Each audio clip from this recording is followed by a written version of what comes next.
নমস্কার, আমার গল্প পাঠ আসরে সবাইকে স্বাগত। আজ পড়ে শোনাচ্ছি শরৎচন্দ্র চট্টোপাধ্যায়ের একটি ছোট গল্প, অভাগীর স্বর্গ। ঠাকুরদাস মুখুজ্জের বর্ষীয়সী স্ত্রী 7 দিনের জ্বরে মারা গেলেন। বৃদ্ধ মুখোপাধ্যায় মহাশয় ধানের কারবারে অতিশয় সঙ্গতিপন্ন। তার 4 ছেলে 3 মেয়ে, ছেলে মেয়েদের ছেলেপুলে হইয়াছে, জামাইরা, প্রতিবেশীর দল, চাকর বাকর, সে যেন একটা উৎসব বাঁধিয়া গেল। সমস্ত গ্রামের লোক ধুমধামের শবযাত্রা ভিড় করিয়া দেখিতে আসিল। মেয়েরা কাঁদিতে কাঁদিতে মায়ের 2 পায়ে গাঢ় করিয়া আলতা এবং মাথায় ঘন করিয়া সিঁদুর লেপিয়া দিল।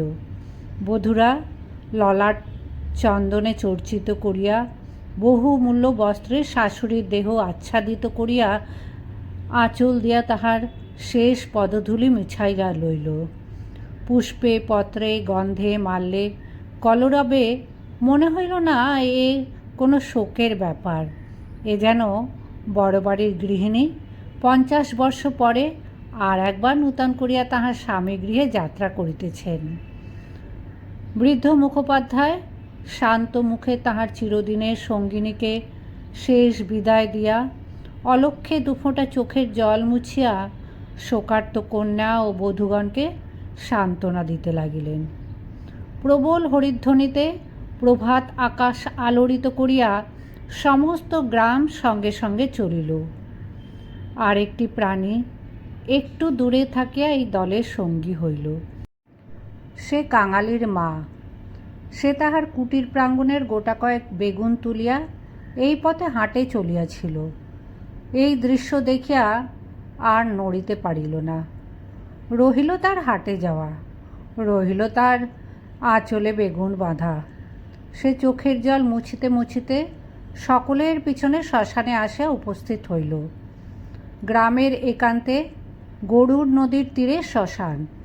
সেখানে পূর্বাহ্নেই কাঠের ভাঁড়, চন্দনের টুকরা, ঘৃত, মধু, ধূপ ধুনা প্রভৃতি উপকরণ সঞ্চিত হইয়াছিল। কাঙালির মা ছোট জাত, দুলের মেয়ে বলিয়া কাছে যাইতে সাহস পাইল না। তফাতে একটা উঁচু ঢিপির মধ্যে দাঁড়াইয়া সমস্ত অন্ত্যেষ্টিক্রিয়া প্রথম হইতে শেষ পর্যন্ত উৎসুক আগ্রহে চোখ মেলিয়া দেখিতে লাগিল। প্রশস্ত পর্যাপ্ত চিতার পরে যখন সব স্থাপিত করা হইল, তখন তাহার রাঙা পা দুখানি দেখিয়া তাহার 2 চক্ষু জুড়াইয়া গেল। ইচ্ছা হইল ছুটিয়া গিয়া 1 বিন্দু আলতা মুছাইয়া লইয়া মাথায় দেয়। বহু কণ্ঠের হরিধ্বনির সহিত পুত্রহস্তের মন্ত্রপ্লুত অগ্নি যখন সংযোজিত হইল, তখন তাহার চোখ দিয়া ঝরঝর করিয়া জল পড়িতে লাগিল। মনে মনে বারংবার বলিতে লাগিল, ভাগ্যিমানী মা, তুমি স্বর্গে যাচ্ছ, আমাকেও আশীর্বাদ করে যাও। আমিও যেন এমনই কাঙালির হাতের আগুনটুকু পাই।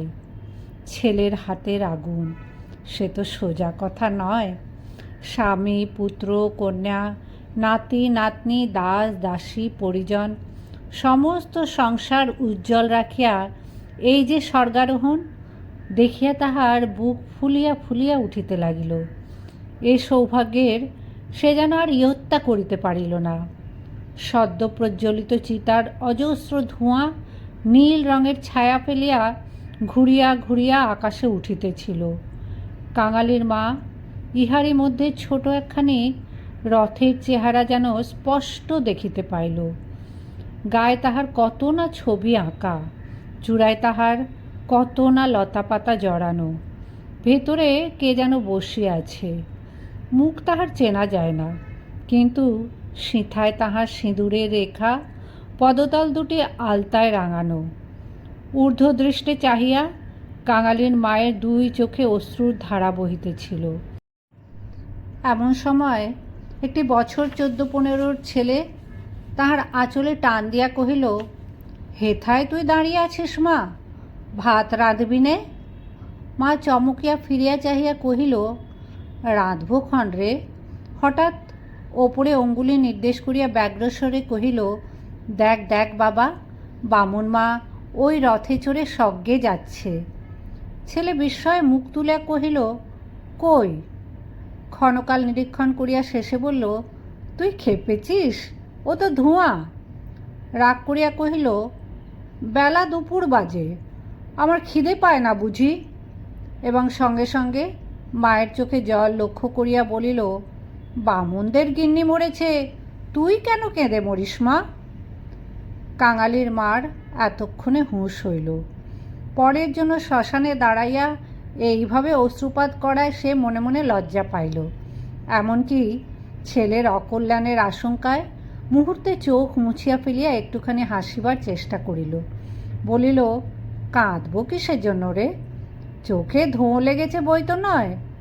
হ্যাঁ, ধোঁ লেগেছে বই তো নয়, তুই কাঁদতেছিলি। মার প্রতিবাদ করিল না। ছেলের হাত ধরিয়া ঘাটে নামিয়া নিজেও স্নান করিল, কাঙালিকেও স্নান করাইয়া ঘরে ফিরিল। শ্মশান সৎকারে শেষটুকু দেখার তার ভাগ্যে ঘটিল না। সন্তানের নামকরণকালে পিতামাতার মূঢ়তায় বিধাতা পুরুষ অন্তরিক্ষে থাকিয়া অধিকাংশ সময় শুধু হাস্য করিয়াই ক্ষান্ত হন না, তীব্র প্রতিবাদ করেন। তাই তাহাদের সমস্ত জীবনটা তাহাদের নিজের নামগুলাকেই যেন আমরণ ভ্যাংচাইয়া চলিতে থাকে। কাঙালির মার জীবনের ইতিহাস ছোট, কিন্তু সেই ছোট্ট কাঙাল জীবনটুকু বিধাতার এই পরিহাসের দায় হইতে অব্যাহতি লাভ করিয়াছিল। তাহাকে জন্ম দিয়া মা মরিয়াছিল। বাপ রাগ করিয়া নাম দিল অভাগী। মা নাই, বাপ নদীতে মাছ ধরিয়া বেড়ায়। তাহার না আছে দিন, না আছে রাত। তবু যে কী করিয়া ক্ষুদ্র অভাগী একদিন কাঙালির মা হইতে বাঁচিয়া রহিল, সে এক বিস্ময়ের বস্তু। যাহার সহিত বিবাহ হইল তাহার নাম রসিক বাঘ। বাঘের অন্য বাঘিনী ছিল। ইহাকে লইয়া সে গ্রামান্তরে উঠিয়া গেল। অভাগী তাহার অভাগ্য ও শিশুপুত্র কাঙালিকে লইয়া গ্রামেই পড়িয়া রহিল। তাহা সেই কাঙালি বড় হইয়া আজ 15 পা দিয়াছে। সবেমাত্র বেতের কাজ শিখিতে আরম্ভ করিয়াছে। অভাগীর আশা হইয়াছে আরও বছরখানেক তাহার অভাগ্যের সহিত যুঝিতে পারিলে দুঃখ ঘুচিবে। এই দুঃখ যে কি যিনি দিয়াছেন তিনি ছাড়া আর কেহই জানে না। কাঙালি পুকুর হইতে আঁচাইয়া আসিয়া দেখিল তাহার পাতের ভুক্তাবশেষ মা একটা মাটির পাত্রে ঢাকিয়া রাখিতেছে। আশ্চর্য হইয়া জিজ্ঞাসা করিল, তুই খেলি না মা? বেলা গড়িয়ে গেছে বাবা, এখন আর খিদে নেই। ছেলে বিশ্বাস করিল না, বলিল, না খিদে নেই বই কি, কই দেখি তোর হাঁড়ি। এই ছলনায় বহুদিন কাঙালির মা কাঙালিকে ফাঁকি দিয়া আসিয়াছে। সে হাঁড়ি দেখিয়া তবে ছাড়িল। তাহাতে আর একজনের মতো ভাত ছিল। তখন সে প্রসন্ন মুখে মায়ের কোলে গিয়া বসিল। এই বয়সের ছেলে সচরাচর এরূপ করে না, কিন্তু শিশুকাল হইতে বহুকাল যাবৎ সে রুগ্ন ছিল বলিয়া মায়ের ক্রোড় ছাড়িয়া বাহিরের সঙ্গী সাথীদের সহিত মিশিবার সুযোগ পায় নাই। এইখানে বসিয়াই তাহাকে খেলাধুলার স্বাদ মিটাইতে হইয়াছে। এক হাতে গলা জড়াইয়া মুখের উপর মুখ রাখিয়া কাঙালি চকিত হইয়া কহিল, মা তোর গা যে গরম, কেন তুই অমন রোদে দাঁড়াইয়া মরা পোড়ানো দেখতে গেলি? কেন আবার নে এলি? মরা পোড়ানো কি তুই? মা শশব্যস্তে ছেলের মুখে হাত চাপা দিয়া কহিল, ছি বাবা, মরা পোড়ানো বলতে নেই, পাপ হয়। সতীলক্ষ্মী মা ঠাকুরুন রথে করে স্বর্গে গেলেন। ছেলে সন্দেহ করিয়া কহিল, তোর এক কথা মা, রথে চড়ে কেউ নাকি আবার স্বর্গে যায়। মা বলিল, আমি যে চোখে দেখনু কাঙালি, বামুন মা রথের ওপর বসে তেনার রাঙা পা দুখানি যে সবাই চোখ মেলে দেখলে রে। সবাই দেখলে? সবাই দেখলে। কাঙালি মায়ের বুকে ঠেস দিয়া বসিয়া ভাবিতে লাগল। মাকে বিশ্বাস করাই তার অভ্যাস। বিশ্বাস করিতেই সে শিশুকাল হইতে শিক্ষা করিয়াছে। সেই মা যখন বলিতেছে সবাই চোখ মেলিয়া এত বড় ব্যাপার দেখিয়াছে, তখন অবিশ্বাস করিবার আর কিছু নাই। খানিক পরে আস্তে আস্তে কহিল, তাহলে তুইও তোমার স্বর্গে যাবি? বিন্দির মা সেদিন রাখালের পিসিকে বলতেছিল, ক্যাংলার মার মতো সতীলক্ষ্মী আর তুলে পাড়ায় নেই। কাঙালির মা চুপ করিয়া রহিল। কাঙালি তেমনি ধীরে ধীরে কহিতে লাগিল, বাবা যখন তোরে ছেড়ে দিলে তখন তোরে কত লোকে তো নিকে করতে সাধাসাধি করলে, কিন্তু তুই বললি না, বললি কাঙালি বাঁচলে আমার দুঃখ ঘুচবে, আবার নিকে করতে যাব কিসের জন্য? হ্যাঁ মা, তুই নিকে করলে আমি কোথায় থাকতুম? আমি হয়তো না খেতে পেয়ে এতদিনে কবে মরে যেতুম। মা ছেলেকে দুই হাতে বুকে চাপিয়া ধরিল। বস্তুত সেদিন তাহাকে এ পরামর্শ কম লোকে দেয় নাই, এবং যখন সে কিছুতেই রাজি হইল না তখন উৎপাত উপদ্রব তাহার প্রতি সামান্য হয় নাই। সে কথা স্মরণ করিয়া অভাগীর চোখ দিয়া জল পড়িতে লাগিল। ছেলে হাত দিয়া মুছাইয়া দিয়া বলিল, ক্যাঁতাটা পেতে দেব মা, শুবি? মা চুপ করিয়া রহিল। কাঙালি মাদুর পাতিল, কাঁথা পাতিল, মাচার উপর হইতে ছোট বালিশটি পাড়িয়া দিয়া হাত ধরিয়া তাহাকে বিছানায় টানিয়া লইয়া যাইতে মা কহিল, কাঙালি, আজ তোর আর কাজে গিয়ে কাজ নেই। কাজ কামাই করিবার প্রস্তাব কাঙালির খুব ভালো লাগিল, কিন্তু কহিল, জলপানির পয়সা দুটো তো তাহলে দেবে না মা? না দিগ্গে, আয় তোকে রূপকথা বলি। আর প্রলুব্ধ করিতে হইল না। কাঙালি তৎক্ষণাৎ মায়ের বুক ঘেঁষিয়া শুইয়া পড়িয়া কহিল, বল তাহলে, রাজপুত্তুর, কোটালপুত্তুর আর সেই পক্ষীরাজ ঘোড়া? অভাগী রাজপুত্র, কোটালপুত্র আর পক্ষীরাজ ঘোড়ার কথা দিয়া গল্প আরম্ভ করিল। এ সকল তাহার পরের কাছে কতদিনের শোনা এবং কতদিনের বলা উপকথা, কিন্তু মুহূর্ত কয়েক পরে কোথায় গেল তাহার রাজপুত্র আর কোথায় গেল তাহার কোটালপুত্র? সে এমন উপকথা শুরু করিল যাহা পরের কাছে তাহার শেখা নয়, নিজের সৃষ্টি। জ্বর তাহার যত বাড়িতে লাগিল, উষ্ণ রক্তস্রোত যত দ্রুত বেগে মস্তিষ্কে বহিতে লাগিল, ততই সে যেন নব নব উপকথার ইন্দ্রজাল রচনা করিয়া চলিতে লাগিল। তাহার বিরাম নাই, বিচ্ছেদ নাই। কাঙালির স্বল্প দেহ বারবার রোমাঞ্চিত হইতে লাগিল। ভয়ে বিস্ময়ে পুলকে সে সজোরে মায়ের গলা জড়াইয়া তাহার বুকের মধ্যে যেন মিশিয়া যাইতে লাগিল। বাহিরে বেলা শেষ হইল, সূর্য অস্ত গেল, সন্ধ্যার ম্লান ছায়া গাঢ়তর হইয়া চরাচর ব্যাপ্ত করিল, কিন্তু ঘরের মধ্যে আজ আর দীপ জ্বলিল না। গৃহস্থের শেষ কর্তব্য সমাধা করিতে কেহ উঠিল না। নিবিড় অন্ধকারে কেবল রুগ্ন মাতার অবাধ গুঞ্জন নিস্তব্ধ পুত্রের কর্ণে সুধাবর্ষণ করিয়া চলিতে লাগিল। সেই শ্মশান ও শ্মশান যাত্রার কাহিনী, সেই রথ, সেই রাঙা পা দুটি, সেই তাঁর স্বর্গে যাওয়া। কেমন করিয়া শোকার্ত স্বামী শেষ পদধূলি দিয়া কাঁদিয়া বিদায় দিলেন, কি করিয়া হরিধ্বনি দিয়া ছেলেরা মাতাকে বহন করিয়া লইয়া গেল। তারপরে সন্তানের হাতের আগুন, সে আগুন তো আগুন নয় কাঙালি, সে তো হরি। তার আকাশ জোড়া ধুঁয়ো তো ধুঁয়ো নয় বাবা, সে তো স্বর্গের রথ। কাঙালি চরণ আমার, কেন বা? তোর হাতের আগুন যদি পাই বাবা, বামুন মার মতো আমিও স্বর্গে যেতে পারবো।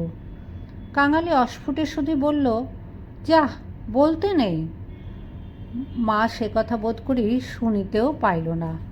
তপ্ত নিঃশ্বাস ফেলিয়া বলিতে লাগল, ছোট জাত বলে তখন কিন্তু কেউ ঘেন্না করতে পারবে না, দুঃখী বলে কেউ ঠেকিয়ে রাখতে পারবে না। ইস, ছেলের হাতের আগুন, রথকে যে আসতেই হবে। ছেলে মুখের ওপর মুখ রাখিয়া ভগ্ন কণ্ঠে কহিল, বলিস নে মা, বলিস নে, আমার বড্ড ভয় করে। মা কহিল, আর দেখ কাঙালি, তোর বাবাকে একবার ধরে আনবি, অমনি যেন পায়ের ধুলো মাথায় দিয়ে আমাকে বিদায় দেয়, অমনি পায়ে আলতা, মাথায় সিঁদুর দিয়ে। কিন্তু কে বা দেবে? তুই দিবি না রে কাঙালি? তুই আমার ছেলে, তুই আমার মেয়ে, তুই আমার সব। বলিতে বলিতে সেই ছেলেকে একেবারে বুকে চাপিয়া ধরিল। অভাগীর জীবননাট্যের শেষ অঙ্ক পরিসমাপ্ত হইতে চলিল। বিস্তৃতি বেশি নয়, সামান্যই। বোধ করি 30টা বৎসর আজও পার হইয়াছে কি হয় নাই, শেষও হইল তেমনই সামান্যভাবে। গ্রামে কবিরাজ ছিল না, ভিন্ন গ্রামে তাহার বাস। কাঙালি গিয়া কাঁদা কাটি করিল, হাতে পায়ে পড়িল, শেষে ঘটি বাঁধা দিয়া তাহাকে 1 টাকা প্রণামে দিল। তিনি আসিলেন না, গোটাচারেক বড়ি দিলেন। তাহার কত কি আয়োজন, খল, মধু, আদার সত্ত্ব, তুলসী পাতার রস। কাঙালির মা ছেলের প্রতি রাগ করিয়া বলিল, কেন তুই আমাকে না বলে ঘটি বাঁধা দিতে গেলি বাবা? হাত পাতিয়া বড়ি কয়টি গ্রহণ করিয়া মাথায় ঠেকাইয়া উনানে ফেলিয়া দেয়া কহিল, ভালো হই তো এতেই হব। বাগদিদুলের ঘরে কেউ কখনো ওষুধ খেয়ে বাঁচে না। দিন 2-3 এমনি গেল। প্রতিবেশীরা খবর পাইয়া দেখিতে আসিল। যে যাহা মুষ্টিযোগ জানিত, হরিণের শিং ঘষা জল, গেঁটে কড়ি পুড়াইয়া মধুতে মারিয়া চাটাইয়া দেওয়া ইত্যাদি অব্যর্থ ঔষধের সন্ধান দিয়া যে যাহার কাজে গেল। ছেলে মানুষ কাঙালি বেতি ব্যস্ত হইয়া উঠিতে মা তাহাকে কাছে টানিয়া লইয়া কহিল, কবরেজের বড়িতে কিছু হলো না বাবা, আর ওদের ওষুধে কাজ হবে, আমি অমনি ভালো হব।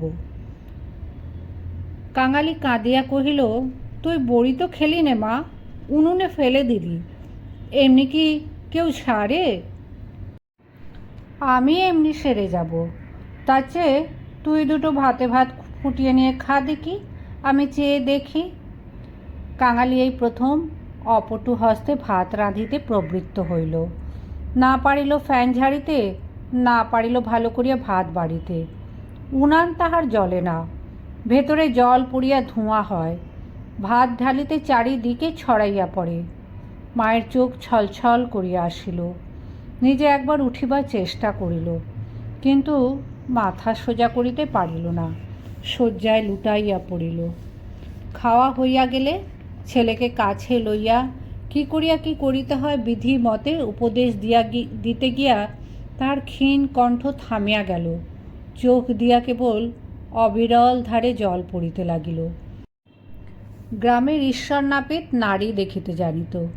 পরদিন সকালে সে হাত দেখিয়া তাহারই সম্মুখে মুখ গম্ভীর করিল, দীর্ঘ নিঃশ্বাস ফেলিল এবং শেষে মাথা নাড়িয়া উঠিয়া গেল। কাঙালির মা ইহার অর্থ বুঝিল, কিন্তু তাহার ভয়ই হইল না।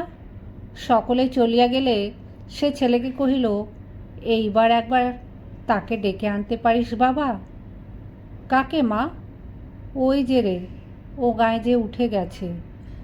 কাঙালি বুঝিয়া কহিল, বাবাকে? অভাগী চুপ করিয়া রহিল। কাঙালি বলিল, সে আসবে কেন মা? অভাগীর নিজেরই যথেষ্ট সন্দেহ ছিল, তথাপি আস্তে আস্তে কহিল, গিয়ে বলবি মা শুধু একটু তোমার পায়ের ধুলো চায়। সে তখনই যাইতে উদ্যত হইলে সে তাহার হাতটা ধরিয়া ফেলিয়া বলিল, একটু কাঁদা কাটা করিস বাবা, বলিস মা যাচ্ছে। একটু থামিয়া কহিল, ফেরবার পথে অমনি নাপতে বৌদির কাছ থেকে একটু আলতা চেয়ে আনিস কাঙালি, আমার নাম করলেই সে দেবে, আমাকে বড় ভালোবাসে। ভালো তাহাকে অনেকেই বাসিত। জ্বর হওয়া অবধি মায়ের মুখে সে এই কয়টা জিনিসের কথা এতবার এত রকম করিয়া শুনিয়াছে যে সে সেইখান হইতে কাঁদিতে কাঁদিতে যাত্রা করিল। পরদিন রসিক দুলের সময় মতো যখন আসিয়া উপস্থিত হইল, তখন অভাগীর আর বড় জ্ঞান নাই। মুখের পরে মরণের ছায়া পড়িয়াছে, চোখের দৃষ্টি এ সংসারের কাজ সারিয়া কোথায় কোন অজানা দেশে চলিয়া গেছে। কাঙালি কাঁদিয়া কহিল, মাগো, বাবা এসেছে, পায়ের ধুলো নেবে যে। মা হয়তো বুঝিল, হয়তো বুঝিল না, হয়তো বা তাহার গভীর সঞ্চিত বাসনা সংস্কারের মতো তাহার আচ্ছন্ন চেতনায় ঘা দিল। এই মৃত্যু পথযাত্রী তাহার অবশ বাহুখানি শয্যার বাহিরে বাড়াইয়া হাত পাতিল। রসিক হতবুদ্ধির মতো দাঁড়াইয়া রহিল। পৃথিবীতে তাহারও পায়ের ধুলার প্রয়োজন আছে, ইহাও কেহ নাকি চাহিতে পারে, তাহা তাহার কল্পনার অতীত। বিন্দির পিসি দাঁড়াইয়া ছিল, সে কহিল, দাও বাবা। দাও একটু পায়ের ধুলো। রসিক অগ্রসর হইয়া আসিল। জীবনে যে স্ত্রীকে সে ভালোবাসা দেয় নাই, অশন বসন দেয় নাই, কোনো খোঁজ খবর করে নাই, মরণকালে তাহাকে সে শুধু একটু পায়ের ধুলা দিতে গিয়া কাঁদিয়া ফেলিল।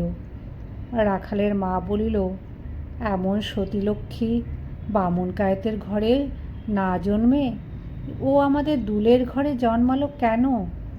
এইবার ওর একটু গতি করে দাও বাবা, ক্যাংলার হাতের আগুনের লোভে ও যেন প্রাণটা দিলে। অভাগীর অভাগ্যের দেবতা অগোচরে বসে কি ভাবিলেন জানি না, কিন্তু ছেলে মানুষ কাঙালির বুকে গিয়া এ কথা যেন তীরের মতো বেঁধিল। সেদিন দিনের বেলাটা কাটিল, প্রথম রাত্রিটাও কাটিল, কিন্তু প্রভাতের জন্য কাঙালির মা আর অপেক্ষা করিতে পারিলে না।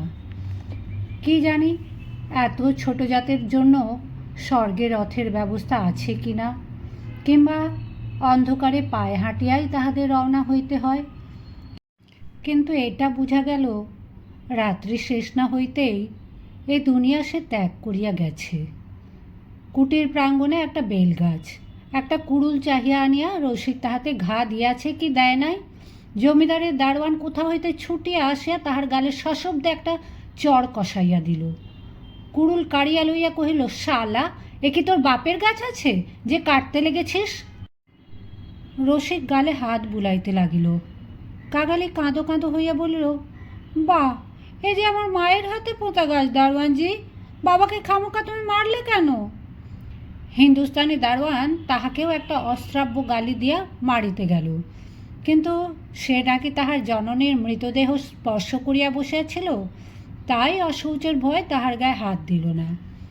হাঁকাহাঁকিতে একটা ভিড় জমিয়া উঠিল। কেহই অস্বীকার করিল না যে বিনা অনুমতিতে রসিকের গাছ কাটিতে যাওয়াটা ভালো হয় নাই। তাহারাই আবার দারোয়ানজির হাতে পায়ে পড়িতে লাগল। তিনি অনুগ্রহ করিয়া যেন একটা হুকুম দেন, কারণ অসুখের সময় যে কেহ দেখিতে আসিয়াছে, কাঙালির মা তাহারই হাতে ধরিয়া তাহার শেষ অভিলাষ ব্যক্ত করিয়া গেছে। দারোয়ান ভুলিবার পাত্র নহে।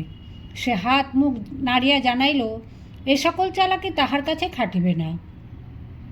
জমিদার স্থানীয় লোক নহেন, গ্রামে তাহার একটা কাছারি আছে, গোমস্তা অধর রায় তাহার কর্তা। লোকগুলা যখন হিন্দুস্তানিটার কাছে ব্যর্থ অনুনয় বিনয় করিতে লাগিল, কাঙালি ঊর্ধ্বশ্বাসে দৌড়িয়া একেবারে কাছারি বাড়িতে আসিয়া উপস্থিত হইল। সে লোকের মুখে মুখে শুনিয়াছিল পিয়াদারা ঘুষ লয়। তাহার নিশ্চয় বিশ্বাস হইল অত বড় অসঙ্গত অত্যাচারের কথা যদি কর্তার গোচর করিতে পারে, তো ইহার প্রতিবিধান না হইয়াই পারে না। হায় রে, অনভিজ্ঞ বালক! বাংলাদেশের জমিদার ও তাহার কর্মচারীকে সে চিনিত না। সদ্য মাতৃহীন বালক শোকে ও উত্তেজনায় উদ্ভ্রান্ত হইয়া একেবারে ওপরে উঠিয়া আসিয়াছিল। অধরাই সেইমাত্র সন্ধ্যাহ্নিক ও যৎসামান্য জলযোগান্তে বাহিরে আসিয়াছিলেন। বিস্মিত ও ক্রুদ্ধ হইয়া কহিলেন, কে রে? আমি কাঙালি। দারোয়ানজি আমার বাবাকে মেরেছে। বেশ করেছে, হারামজাদা খাজনা দেয়নি বুঝি? কাঙালি কহিল, না বাবু মশাই, বাবা গাছ কাটিতেছিল, আমার মা মরেছে। বলিতে বলিতে সে কান্নার চাপিতে পারিল না। সকালবেলায় কান্না কাটিতে অধর অত্যন্ত বিরক্ত হইলেন। ছোড়াটা মরা ছুঁইয়া আসিয়াছে, কি জানি এখানকার কিছু ছুঁইয়া ফেলল নাকি। ধমক দিয়ে বলিলেন, মা মরেছে তো যা নিচে নেমে দাঁড়া। ওরে, কে আছিস রে? এখানে একটু গোবর জল ছড়িয়ে দে। কি জাতের ছেলে তুই? কাঙালি সভয় প্রাঙ্গণে নামিয়া দাঁড়াইয়া কহিল, আমরা দুলে। অধর কহিলেন, দুলে? দুলের মরার কাঠ কী হবে শুনে? কাঙালি বলিল, মা যে আমাকে আগুন দিতে বলে গেছে। তুমি জিজ্ঞেস করো না বাবু মশাই, মা যে সবাইকে বলে গেছে, সকলে শুনেছে যে। মায়ের কথা বলিতে গিয়া তাহার অনুক্ষণের সমস্ত অনুরোধ উপরোধ মুহূর্তে স্মরণ হইয়া কণ্ঠ যেন তাহার কান্নায় ফাটিয়া পড়িতে চাহিল। অধর কহিলেন, মাকে পোড়াবি তো গাছের দাম 5 টাকা আনগে, পারবি? কাঙালি জানিত তাহা অসম্ভব। তাহার উত্তরীয় কিনিবার মূল্যস্বরূপ তাহার ভাত খাইবার পেতলের কাঁসিটি বিন্দির পিসে 1 টাকায় বাধা দিতে গিয়াছে সে চোখে দেখিয়া আসিয়াছে। সে ঘাড় নাড়িল, বলিল, না। অধর মুখখানা অত্যন্ত বিকৃত করিয়া কহিলেন, না তো, মাকে নিয়ে নদীর চড়ায় পুঁতে ফেলকে যা। কার বাবার কাছে তোর বাপ কুড়ুল ঠেকাতে যায়? পাজি, হতভাগা, নচ্ছা। কাঙালি বলল, সে যে আমাদের উঠানের গাছ বাবু মশাই, সে যে আমার মায়ের হাতের পোঁতা গাছ। হাতে পোঁতা গাছ? প্যারে, বেটাকে গলা ধাক্কা দিয়ে বার করে দে তো।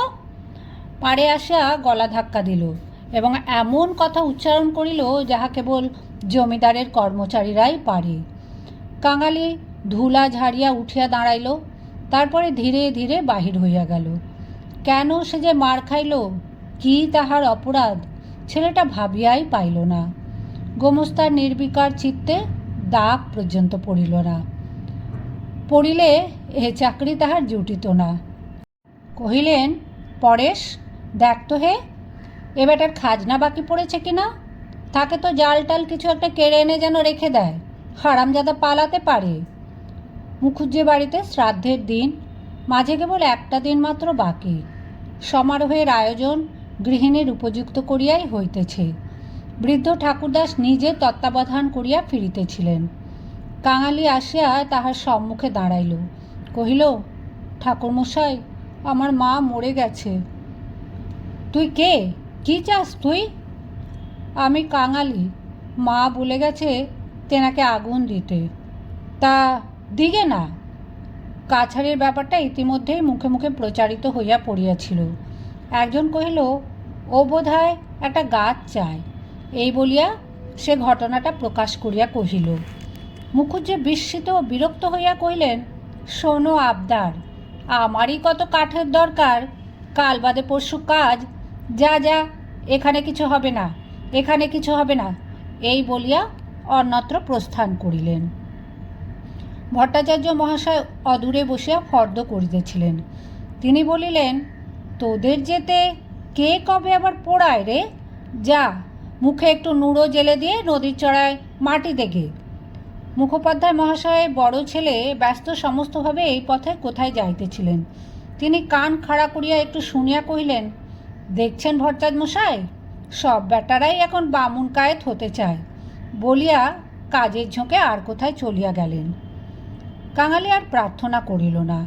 এই ঘণ্টা দুয়েকের অভিজ্ঞতায় সংসারে সে যেন একেবারে বুড়া হইয়া গিয়াছিল। নিঃশব্দে ধীরে ধীরে তাহার মরা মায়ের কাছে গিয়া উপস্থিত হইল। নদীর চরে গর্ত খুঁড়িয়া অভাগীকে শোয়ানো হইল। রাখালের মা কাঙালির হাতে একটা খড়ের আঁটি জ্বালিয়া দিয়া তাহারই হাত ধরিয়া মায়ের মুখে স্পর্শ করাইয়া ফেলিয়া দিল। তারপরে সকলে মিলিয়া মাটি চাপা দিয়া কাঙালির মায়ের শেষ চিহ্ন বিলুপ্ত করিয়া দিল। সবাই সকল কাজে ব্যস্ত। শুধু সেই পোড়া খড়ের আঁটি হইতে যে স্বল্প ধোঁয়াটুকু ঘুরিয়া ঘুরিয়া আকাশে উঠিতেছিল, তাহারই প্রতি পলকহীন চক্ষু পাতিয়া কাঙালি ঊর্ধ্ব দৃষ্টে স্তব্ধ হইয়া চাহিয়া রহিল।